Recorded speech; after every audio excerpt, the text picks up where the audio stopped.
Yana bir bor assalomu alaykum. Mana ikkinchi video rolik. Kechki paytga.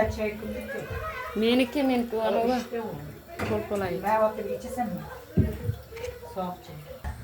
Hurmatli kuzatuvchilar, buni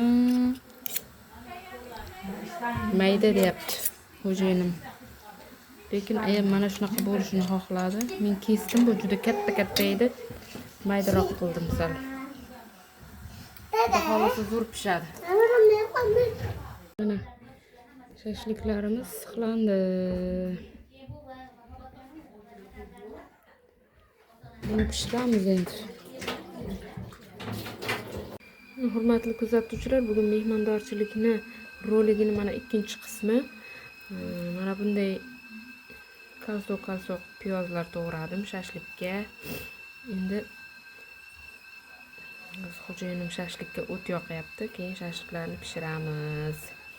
Xo'jayinim pishirib beradi to'g'riroq. O'tirishibdi mehmonlar.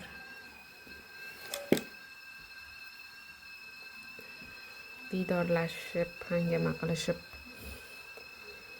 Endi hozir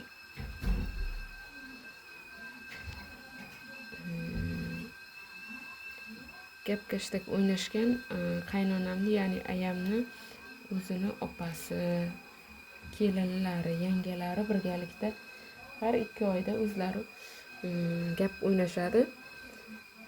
Shuning uchun hozir birinchi navbat ayamniki edi, shunga kelishdi ular. To'g'rirog'i ular hammasi Samarqandning Nariman degan tumanida turishadi. Shu yerdan kelishdi. Samarqandliklar bo'lsa kommentariyada yozib yuboringlar. Hammalaringizga xayrli kech. Videorolik davom etadi. Maftuna brendi kanalini kuzatinglar. Obuna bo'lmaganlar obuna bo'lsin, like bosinglar, kommentlar yozinglar. Hammalaringizni Alloh uchun yaxshi ko'raman. Hozirchalik xayr. Hormang. Sovqatib qolmadingizmi? Sovqatib qolmadingizmi?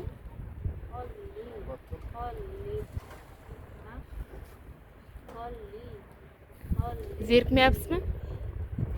Zerikmayapsizmi? Banon ichida edi aytmoqchi. Musorga tashlab yuborgan uni birov. Shuncha idishlar yuvish kerak.